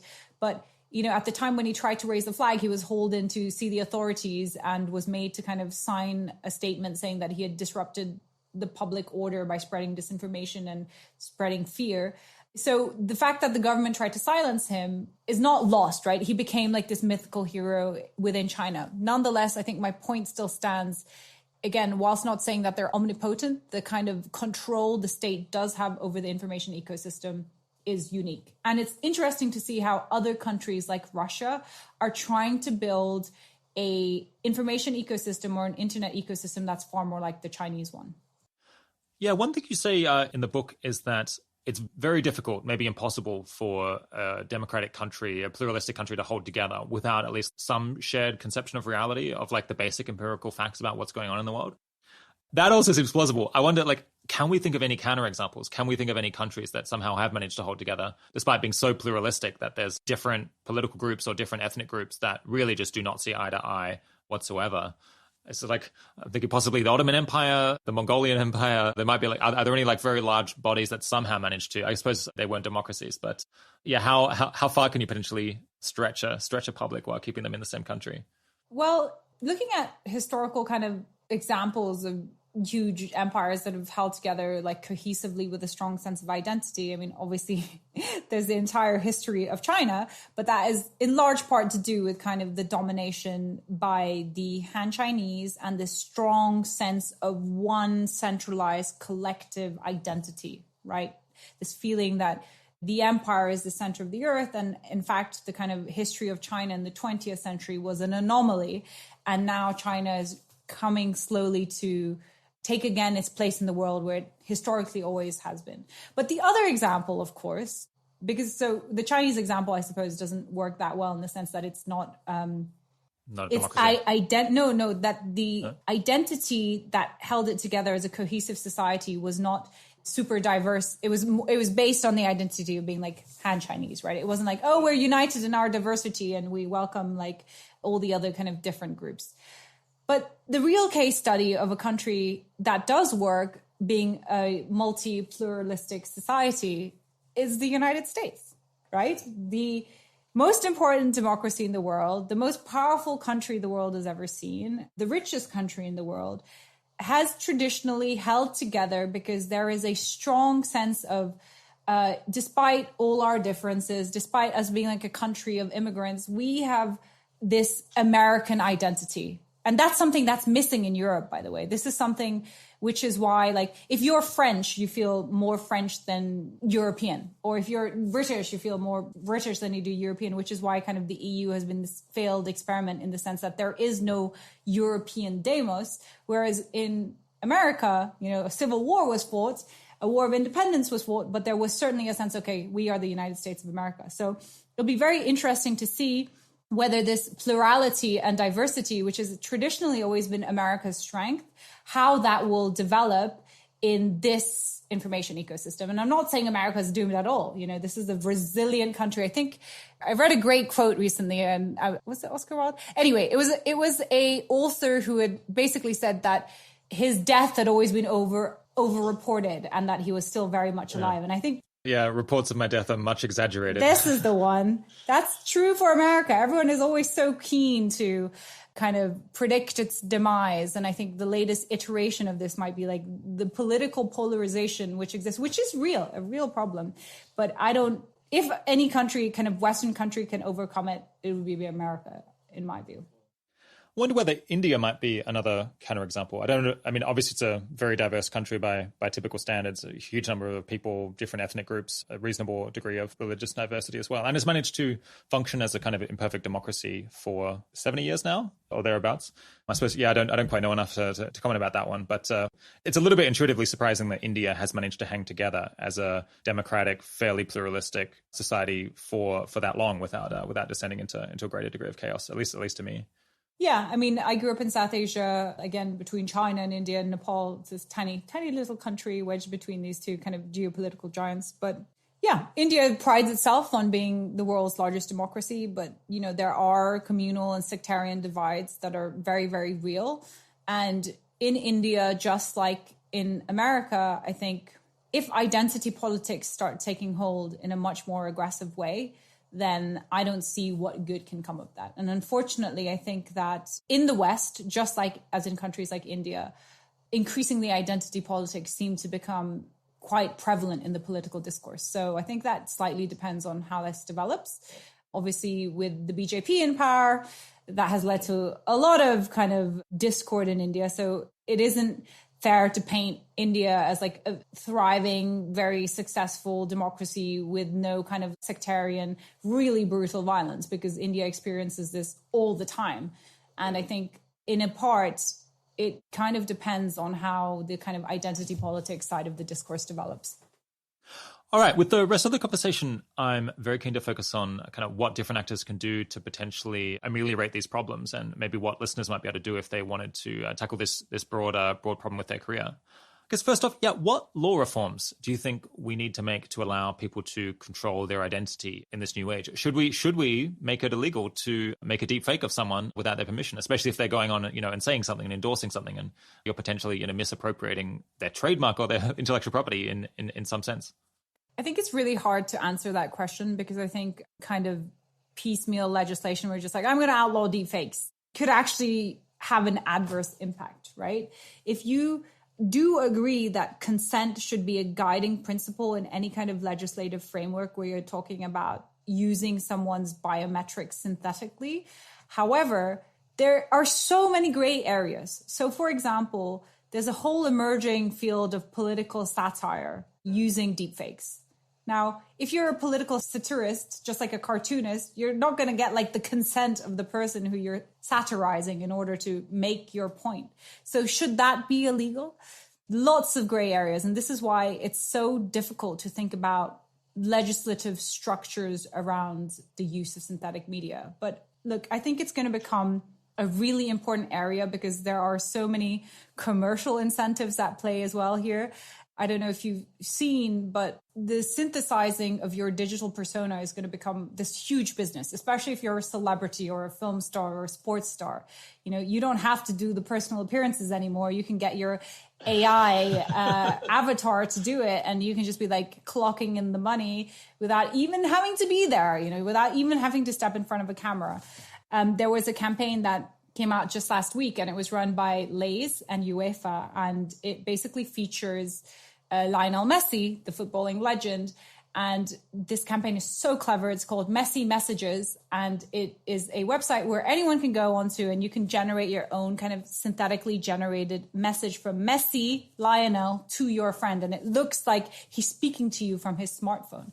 So there is a real kind of commercial interest in figuring out the legals of this area. And I think what I suspect is that the entire new industries that's going to flourish around this will probably lead the way in terms of the legislation around consent, rather than activism on some of the really malicious misappropriations of your identity, like in the case of porn. Yeah, I mean, I haven't thought about this nearly as much as you have, but I feel like saying that you can't make synthetic media that is indistinguishable from reality, where people really would be convinced that it's real, without the consent of the person whose face you're using, who you're effectively impersonating. I can't think of like that much that would be really valuable that would really lose from that. I mean, maybe it won't really be able to stop the deepfake pornography because it's just going to be cross-border. It's like, it's just so hard to police anything on the internet. But it could reduce it somewhat, because at least people who are using it maliciously are more likely to be in the same country as you, and maybe it would be evident who they are because there's someone who hates you and is out to get you.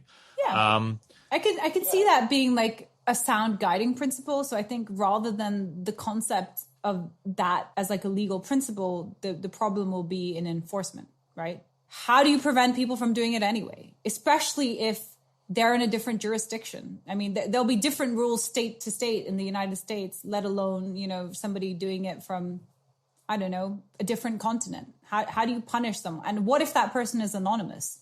I think the enforcement, just like with all kind of cybercrime, that's more the problem.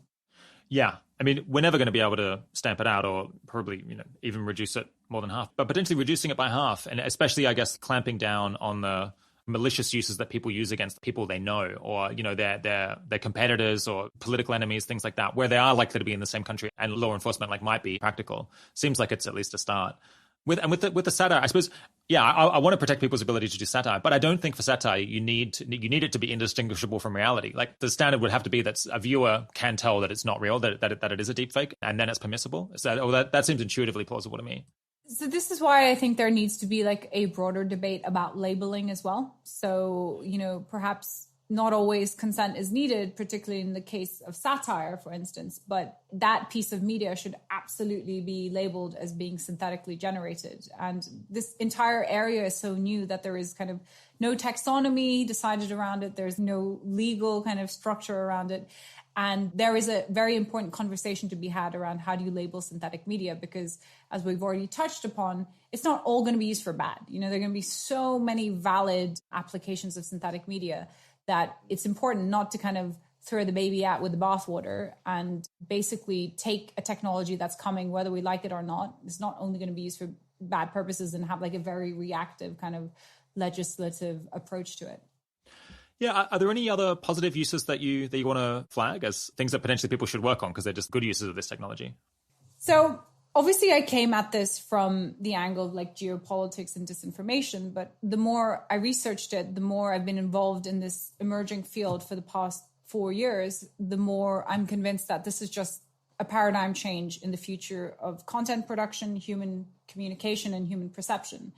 Every industry that uses media, and what industry doesn't, is going to be touched by the rise of synthetic media. And that's because AI is going to democratize content creation. It's going to make it so much cheaper. You know, by the end of the decade, a YouTuber or a TikToker will be able to produce the same kind of content that's only accessible right now to a Hollywood studio. So that is going to mean so many opportunities for the creative industries. I mean, for one, entertainment and film are just going to get very, very good. And, you know, you won't need to be a Hollywood studio to produce some really amazing creative content. Another kind of real world legitimate application of synthetic media is a startup that I really, really think is doing fantastic work. They're based in London. They're called Synthesia. And they basically use their synthetic media platform to generate for their Fortune 500 clients corporate communications videos, training videos, educational videos. You don't need to go into a studio anymore and hire actors and get a green screen. Like, you can basically create your communications video as easily as though you're writing an email. And you can then on their back end choose to put that out in like 16 different languages with the click of a button, right? So it is going to transform every industry imaginable, I think, by the end of the decade. Some experts who I was talking to, and it's a really punchy stat, but I think the direction of travel is clear. They think that up to 90% of audiovisual content online will be synthetically generated. It's a big forecast by within 10 years. Punchy stat, but I think that is the direction of travel. And for the real social good example, here's one. There's a company called Vocal ID, which is working on synthetic voice generation to give those who have lost the ability to speak through stroke, cancer, neurodegenerative disease, their voice back. Or those who never had the ability to speak can have a synthetic voice. So again, this technology is just an amplifier of human intention. It's not only, and it will be, weaponized by bad actors and used for mis and disinformation, but it's also going to be commercially very relevant, transform entire industries, and also be used for good. Yeah, I think Kieran will enjoy potentially being able to just write down what he wished I had said, and then get the ML to produce a pickup that he can chuck into these episodes without having to bother me and get me to re-record things. Could potentially save him minutes a week. That already exists. There's a company called Descript that is already synthesizing voice for podcasters. All right, so it takes samples of my voice, and then Kieran can write out whatever he wants me to say. It's on rails now, in the sense that they're building it as a service for podcasters. So I can't just go on there and like take an audio clip of you and then use their software to synthesize your voice. You have to opt in and, get your producer to do that and so on. But obviously there's like a user experience kind of crunch point there if you need to get consent from everyone to do anything. So it'll be interesting to see how that develops. But that as a service for you as a podcaster already exists. I guess, yeah, listeners, if my intro ever sounds a little bit artificial, maybe it's because I procrastinated too long on recording it and Kieran just got sick of it and threw it into Descript instead. And redid the whole thing. Yeah, exactly. Are there any things that you would like tech companies to potentially do? I mean, more broadly, of course, they have a epic responsibility because they are just these new forms of power in this information ecosystem. And they're not really answerable to anyone apart from their shareholders. And I suppose not all tech companies are built equally, but there are lots of ethical concerns. I mean, I find some of like Facebook's position, some of the kind of social media platforms quite problematic, specifically when it comes to deepfakes and disinformation. There is a tendency to kind of do the bare minimum, to be like, we're working on this problem, but also not really. Zuckerberg was testifying in front of Congress yesterday, and he basically said, we don't allow misinformation in our ads. Political misinformation in our ads. That's just categorically untrue, although I'm sure he has like a very kind of convoluted explanation as to like why he thinks that's true. But also because they have the money and the resources to really help build some of the technical solutions. And they are kind of paying lip service to this. So Facebook launched, for example, the Deepfake detection challenge last year, where they offered a prize of $500,000 for like the kind of researchers who could come up with the best deepfake detector. And then they released training data to help everyone who wanted to get involved in that challenge. But I think the model that won or something was like, they're like, oh, we have like 90% efficacy. But that's just, again, on models that have been trained on that data set. But if somebody really had the resources, including the brilliant minds, like the deep learning engineers, the money, the kind of R&D budget that's necessary to really look into it, I mean, it would be some company like Facebook or Twitter or Google. But, they're engaged to the extent that they have to be, but they could do a lot more. In the book, you talk about a potential, the beginnings of a technical solution where you might have to have some kind of chip installed in cameras or in video recorders that will certify somehow that the video was taken at a particular time and location, or perhaps it will sign it somehow with the identity of the person who owns the phone, certifying that this was taken by that person and they vouch that it's real. Yeah, could you talk about, I guess, that general technical approach to, I guess, like stewardship of, photos and videos and audio that could be used to, say, demonstrate to a newspaper that it's real, or at least that one person is claiming that it's real? Look, I think the real long-term proactive solution, if the problem is that we have this information ecosystem where we don't know what's authentic or synthetic, we don't know what to trust anymore, it's the Wild West, anything goes. If you diagnose the problem as such, then the only way to remedy this is to actually build a safer information ecosystem with the kind of the technical solutions right in the architecture of that ecosystem, an alternative kind of trusted information ecosystem.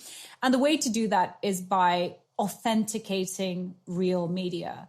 So you can do that in multiple ways. You can either have the technology implanted into the hardware of your device, so that, I don't know, if you're a journalist or just anybody, if you take a piece of media, the kind of metadata for that media stays with that piece of media for the rest of its life. So you can always tell, like, where did this image come from? Where did this video come from?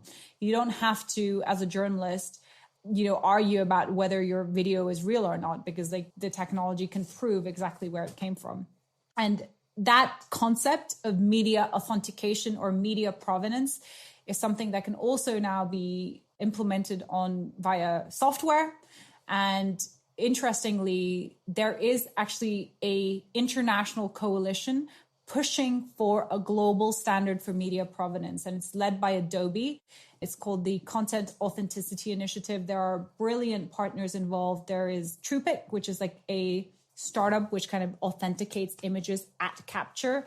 Qualcomm, the chip manufacturer, they've been around for about 18 months. And in those 18 months, they've already launched like the prototype for a device that will basically authenticate media at point of capture. And they have a really sophisticated kind of roadmap for how you build this authenticated or trusted information ecosystem.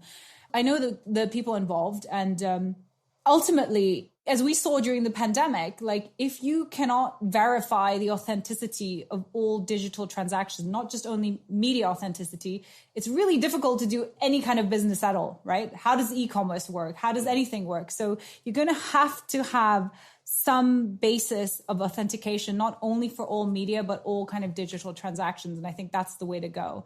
I think the bigger challenge is not necessarily the technical challenge, because if you look at what the Content Authenticity Initiative has already done in its relatively short life, it's really impressive, including kind of the technology that they've built. And I'm sure they'll build many more technical solutions. The problem is adoption, wide-scale adoption, and engagement from not only legislators and policymakers, but also some of the big tech companies. It's interesting to see which tech companies are involved, like Microsoft is involved, Twitter is involved. I don't know to what extent, but, like Facebook notably isn't. So I think the engagement and setting the global standard, that's actually the harder challenge than building the tools, the technical tools. Interesting. Yeah. I mean, I haven't thought about this that long, but it seems like there's something very promising there.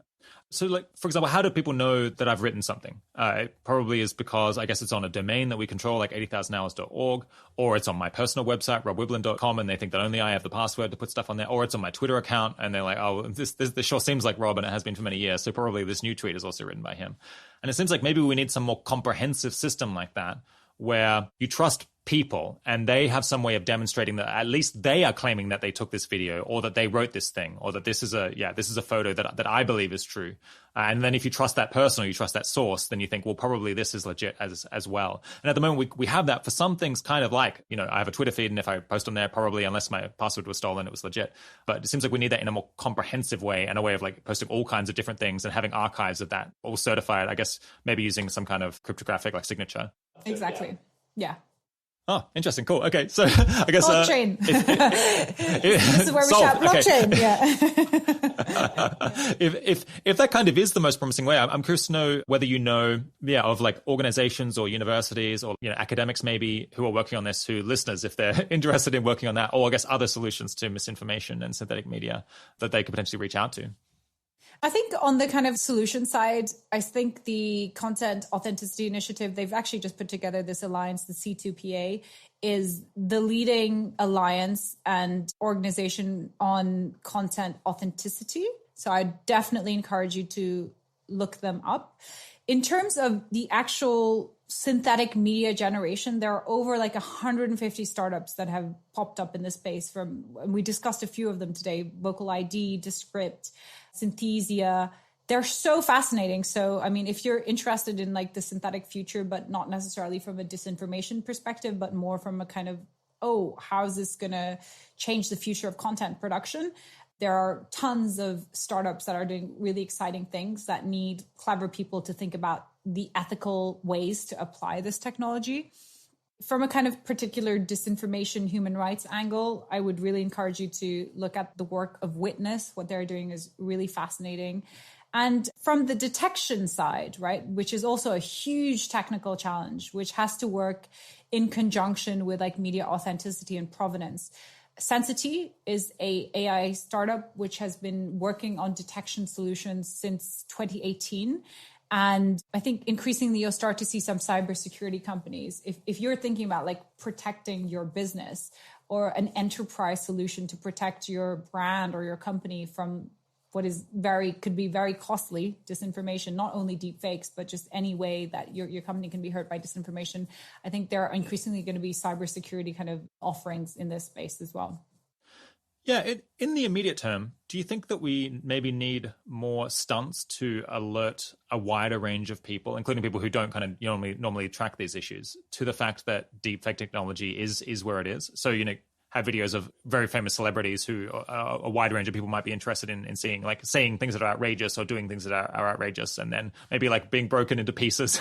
So it's like very demonstrably not real, because, obviously people like you and I are kind of aware that we can be misled in this way, but there's probably like a whole tail of people who are not aware at all that this is going on. Totally. Inoculation is key. It's just part of digital literacy and education. I hate using that word when people are like, we need to educate citizens, but I used it in quotation marks. So that is key, right? And one really clever way to do it is by allowing people to play with synthetic media in a controlled way that isn't harmful. Dessa, the AI company, did something a few years ago, which was great. They basically synthesized Joe Rogan's voice. Everybody recognized Joe Rogan's voice. And then they created this website called Faux Rogan, where you could kind of guess, like, is it real Rogan or is it faux Rogan? It was like a quiz. I mean, it was just an interesting project that their deep learning engineers were put on as a technical challenge. How can you synthesize his voice? And again, this was quite a few years ago, so it took him hours and hours of kind of training data. And then they put some videos on YouTube of Joe Rogan saying like crazy things about like, oh, maybe the singularity is near or whatever. Like, these guys have trapped me in an algorithm. And that got millions and millions of views and plays. So that is, without a doubt, inoculation is part of the solution. However, it comes with a catch. It's a little bit of a catch-22. And that is going back again to this liar's dividend thing. Ironically, the more you educate, again in quotation marks, people about deepfakery and synthetic media and its potential misuses, the more people start to become cynical or critical of all media, including authentic media. So you need to do it, but it sucks. Yeah. On the other hand, people just might be like, everything's fake, I don't believe that. Like, the amount of times I've had people message me on Twitter or DM me because they see a video that they don't like of, I don't know, Donald Trump doing something or whatever, something to support their own cognitive bias. And they send it to me and they're like, is this a deepfake? And mostly it's not. So it isn't. Yeah. Deepfake videos are still, when considered in relation to all the other media that exists online, they're, it's a tiny, tiny, tiny, tiny, tiny fraction. That's not to say that synthetic media won't become ubiquitous in the end, though. Do you have any general comments for people in the audience who are interested in using their career to just improve the information ecosystem that we have in general? Are there any opportunities or ways of improving things that maybe people should look into if they're trying to plan out their career or figure out a way to make a difference? I think just in general, if you're listening to this podcast, if you're engaging with Rob and 80,000 hours, you're going to be, exactly the brilliant, intelligent type of person who can dedicate, your bandwidth to thinking about some of these issues, because this is just one example of how quickly kind of the exponential tech-led change is coming and how quickly society and politics and everything we know about it is being transformed.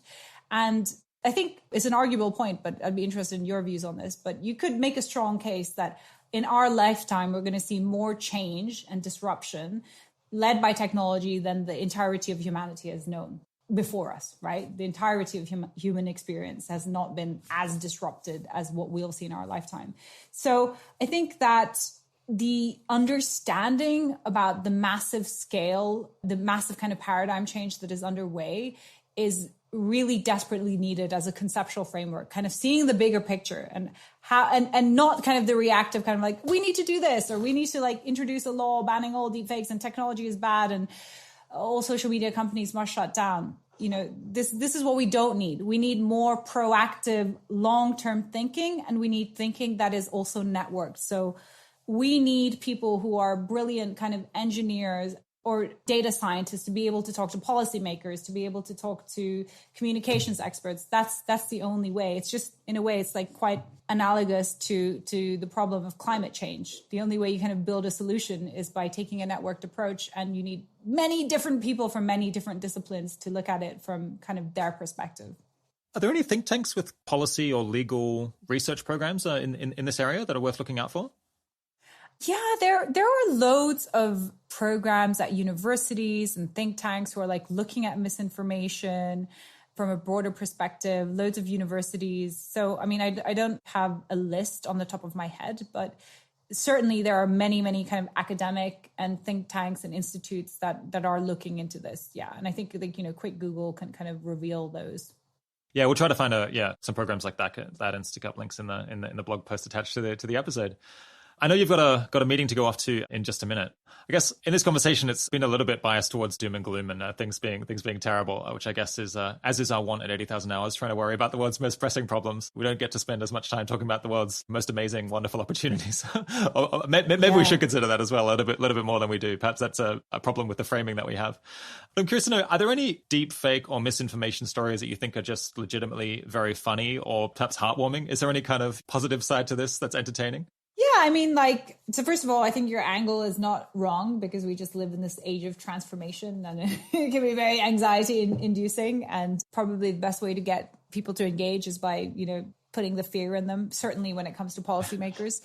Yeah. But it is also a really, really exciting time to be alive. There are so many opportunities because everything is just going to be done differently, right? All these kind of like legacy institutions, legacy ways of thinking, all of these which have developed over centuries and decades for the analog age, all of those rules are being rewritten and scrapped. So yeah, fine. I know it's got a bad name now, but move fast and break things is certainly true in the sense that there are many opportunities. I think what we have to do going forward is think about the ethical implications of this technology, because I don't think it's the technology itself that is bad. It's neutral, right? It's just this amplifier of human intention.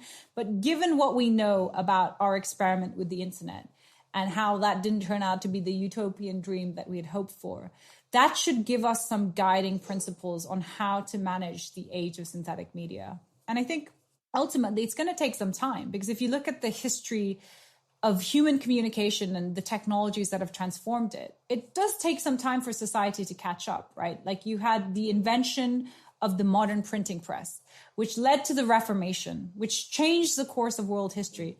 And then the next big kind of like evolution or technological discovery when it came to communication was arguably the invention of modern photography.